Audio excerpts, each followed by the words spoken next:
Sa wakas, magkakasarili na rin kami ng ating mga punong bayan, Ormoc City Mayor Lucy Torres Gomez at Leyte 4th District Representative Congressman Richard Frank Gomez. Here is my interview sa mag-asawang ama at ina ng mga gwapo at gwapang mga Ormocanons. For Mayor po, sabi mo, you always tell us since we started here, the best is yet to come. Yes. So marami ka talagang naka-line up. No, more than that, I think kasi for the longest time, I've felt that people in the province have a tendency to settle. They think na there's always this pwede na mentality, which when Richard became mayor, he has really tried to change also because we shouldn't feel inferior just because we come from the countryside. And having said that, I also don't want the people to feel that we have to be a city or a people that we are not. Yung parang we build up on our strengths, we're from the province, but it is beautiful to be in the countryside.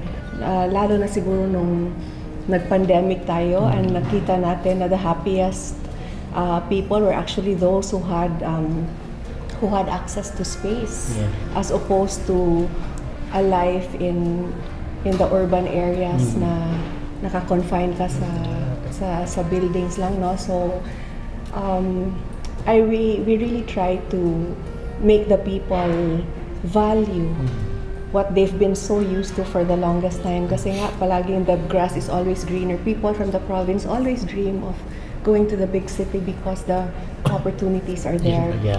But we want them to know that the opportunities that are there are also present here. So aside from that, sabi mo nga, the best is yet to come. Meron ako nabasang mega city.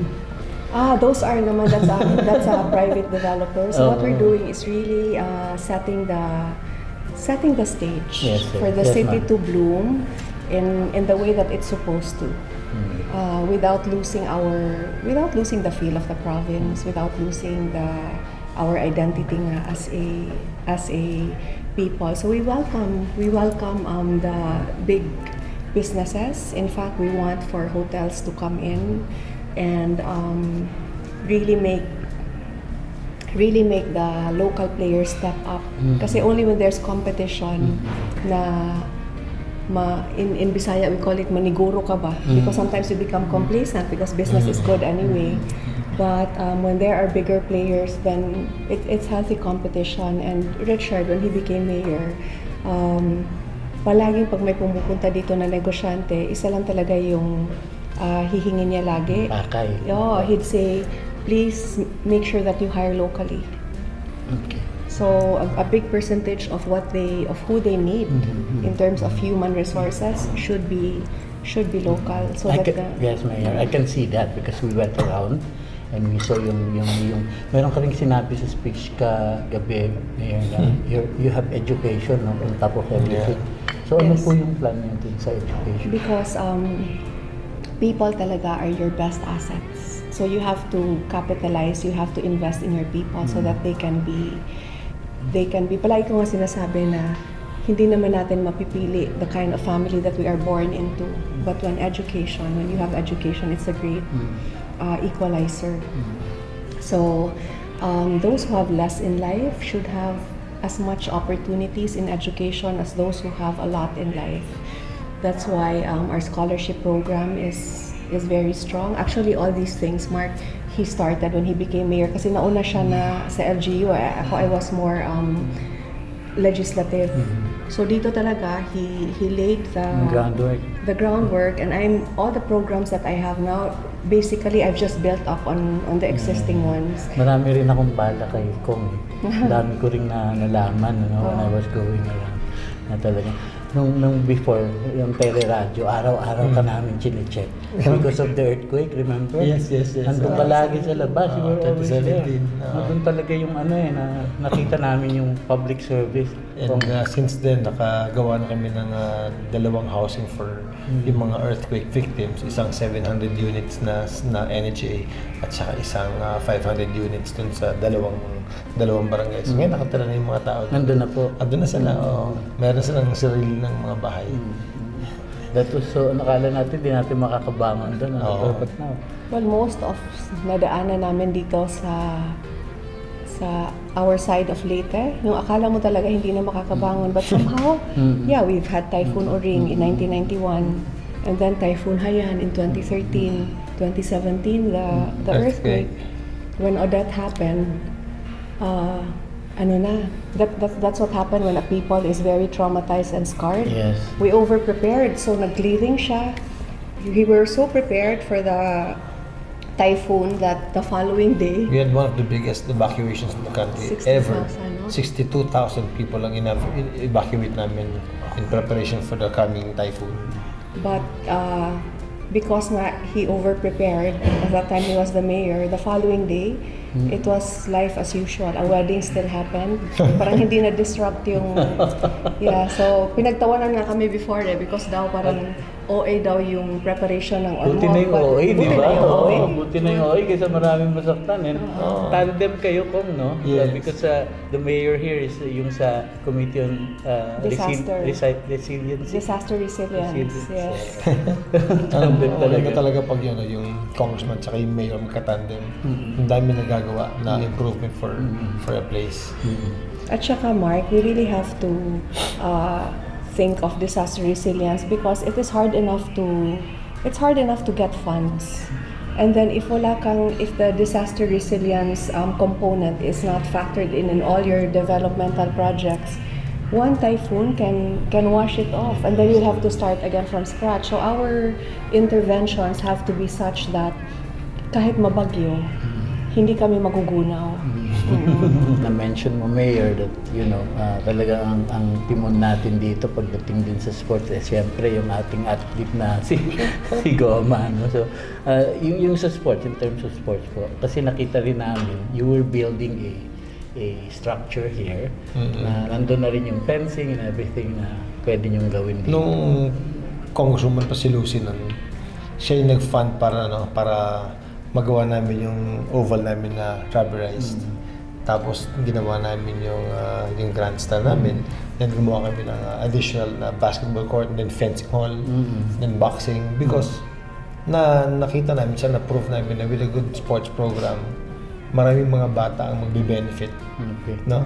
They become very disciplined, they become determined, they become very goal-oriented. Tapos natatanggal mo lang sa problema ng droga. Tapos nag-aaral sila. With the proper support saka incentives, kita mo, gumagaling talaga yung athletes namin. So that's what happened dito sa Region 8. Ilang years na kami nagkakaroon ng regional championships. Yung Ormoc lagi May mga yung international events, ano? Yes, kasi I saw it. ito yung naging home base na ng modern pentathlon, which is an Olympic sport. And then a lot of them nakaka-qualify sa national competitions, either fencing or swimming or shooting. So ganun yung development namin. So, gumawa na rin kami ng bagong fencing facility, and then may mga upcoming pa ng mga squash and badminton courts, BMX track, mga ganun, mga skateboard park, para marami mga bata makaka-enjoy. So parang that's a perfect example, Mark, of when I say na you don't have to go too far to experience the best kind of training. Kasi those athletes are homegrown talents. They did not know that they had it in them to be very superior athletes. But what he did using his network from the time when he was really so into sports competitively, he brought in the national coaches. So you give them the best training possible. Even if you do not uproot them from their place of origin, they will have as much chances, as much opportunities as those who train in other places. Yeah. So it's really just empowering them. Yes. Very good. Si Congressman from Manila talaga. Oo. Tapos naririnig ko, pag nagsasalita ka, talagang parang taga rito ka na talaga. So, you train him? No, when we got married, ano siya he's a bit of a nerd when it comes to learning. He likes learning. So maybe it helped also that everybody in the household is Bisaya. Okay. Yung driver lang niya nung nag-asawa kami, yung driver lang niya yung hindi Bisaya, but his long-time helper was Bisaya. And then it's really exposure, I think. And then when he first ran, he really wanted to learn the dialect. So on his own, he started speaking in broken sentences, and then You correct him. and then no, Hindi. and then after a while he was delivering speeches na in straight Yabang na, yabang. Bisaya. Oh. And the same thing happened with Juliana. I did not consciously teach her to speak Bisaya, but I remember when she was young. But she would be exposed to a whole household na nagbibisaya. And then I remember when she was young, competitive din siya sa sports. Yes po. And then, laki ng luha ni Marc, laki ng luha niya kasi natalo yung team niya. Okay. So Sa I baseball? went, as a baseball, so I went to comfort her. And then, so I started telling her, I said, Day, don't be sad. Parang you did your best, yung ganon. Then she started talking to me in pure Bisaya. She said, kini magod akong tupad, mama baga tuog siya nga ngilngig kaayo may gasalig. She just started talking in Bisaya para hindi marinig ng mga teammates yan. And that's when I realized, ibaw di ka mo Bisaya. And through her tears, she said, dugay ma.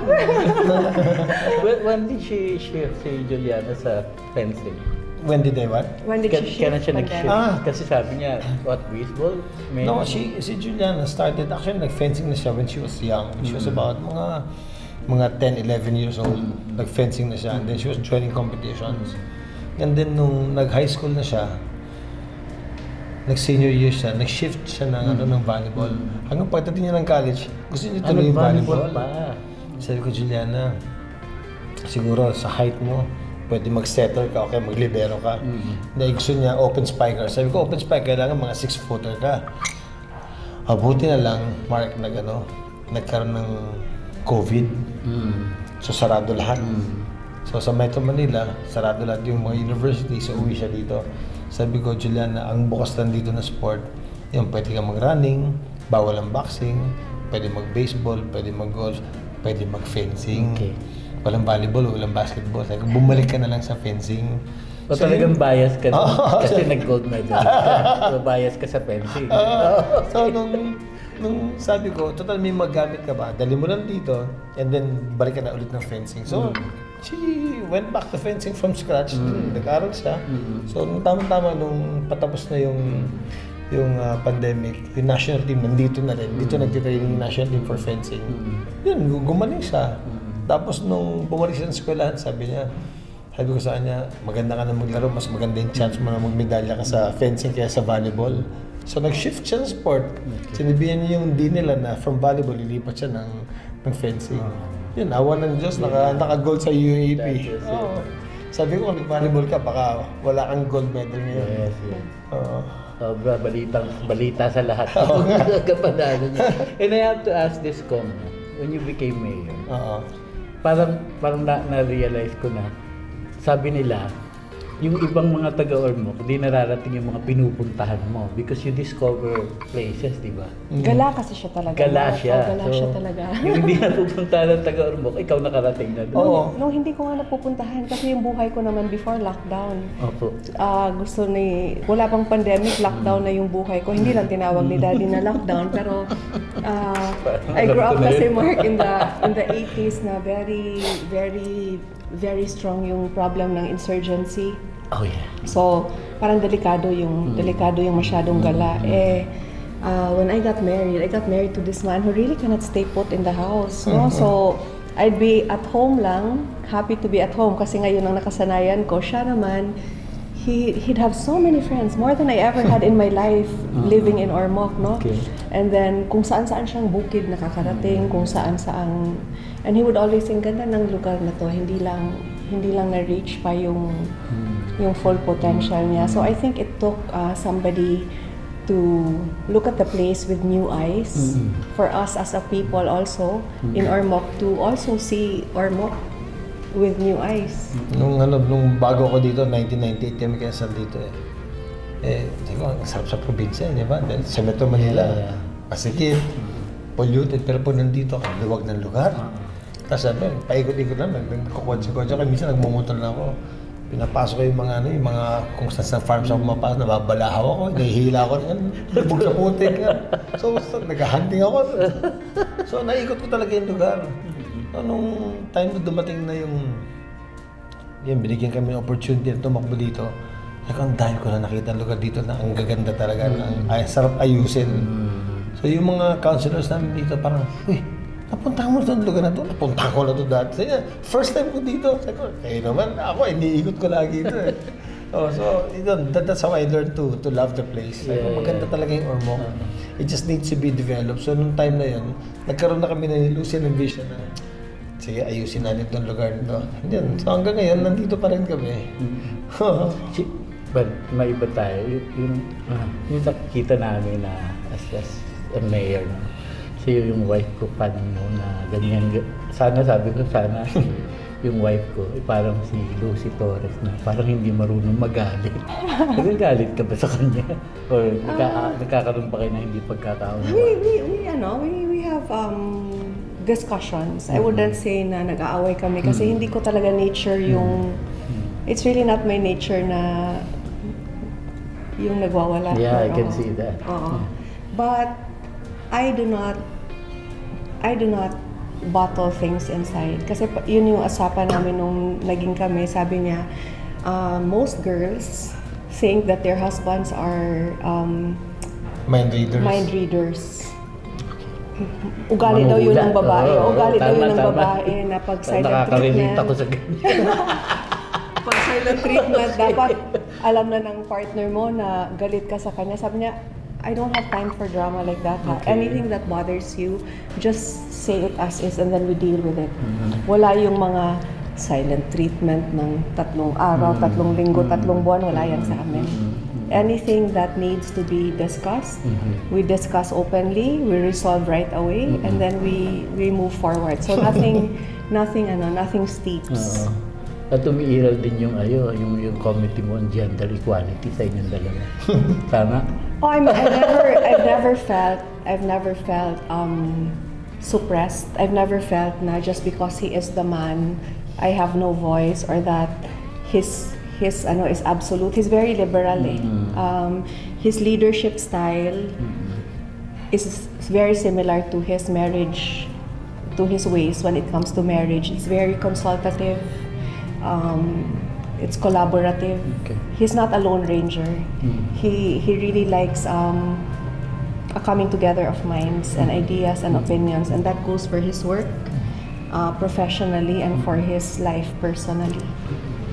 Huli na lang po, you've been into a battle politically. No? Yes. Nakita ko lahat ng pinagdaanan ninyo at gusto ko lang sigurong sabihin na after all na nangyari po, sa inyo din meron din kayo nangyari sa Congress, di ba? I reviewed everything. So, kumbaga, nag-research ka ba? Oo, yes ma'am. So, siguro masasabi ko lang, mapalad yung mga taga-Ormoc, no, na kayong dalawa bilang, sabihin na natin, although bata pa kayo, inaat-ama ng buong Ormoc, no? Yes. Kasi you were, you have a child, and then pero ang binigay pala sa inyo ng Panginoon ay yung buong siyudad ng Ormoc, no? Na nakita ko rin. So, I think I think yung maganda sa amin dalawa ni Lucy is that because we share our vision sa mga tao. Sinasabi namin sa kanila kung ano yung gusto namin mangyari sa Ormoc City at doon namin sila dinadala. We want them to have a better life. We want them to get the chance na kung iniisip na sa ibang lugar na makukuha, dito kaya na. So, yun tinatrabaho namin lagi, every day, to make their lives better. And then on my side naman, I always say na not everybody who wants to serve is given the chance to serve. Kaya nga nagkakaroon tayo ng election, may nananalo, may natatalo. So when that opportunity comes, when you get that shot at actually being able to serve, do it well, because you go through a battle just to get that chance. Once it's there, honor it by giving it your best. And then I'm always very mindful of time, because we do not have forever. Like in our term, we only have 3 years at a time. Some people who work in government, they have the security of knowing that they will be in service until they choose to retire. Kami na mga elected officials, time-bound yung terms namin. So every term, dapat sagarin mo talaga para no regrets. And sa dami ng kailangan gawin, sa planning pa lang, that's months or years. By the time you implement, patapos na yung term mo. O mag-election na naman, gera na naman. So, yeah. I don't take anything for granted, and I am mindful that it is a privilege and an opportunity, and I will not waste that. Thank you very much, Mayor. Well, maswerte po ako dahil I got two, no? I got the mayor and I got the congressman here. So tatayo lang siguro ako at itong sa segment natin ngayon na alamin ang kwento ng ating mga punong bayan. Pero tatayo ako ngayon kasi may gusto akong gawin. Ina po, yung mga dapat ay sinayang ninyo. Pero hindi nyo sinayang dahil nandito sila lahat, dalawa para maglingkod po sa inyo sa syudad na ito ng Ormoc. Maraming salamat, Mayor. Thank you very much, Mark. Thank you. And Mark, thank you, Mark, Thank you because po. I know you can cover so many other areas, and yet you chose to come to Ormoc. Thank and you so much. During pa our fiesta time. Opo. But thank you. Please come back many times and stay longer para makapag-ikot pa tayo. Welcome to Tribu KaTuGa!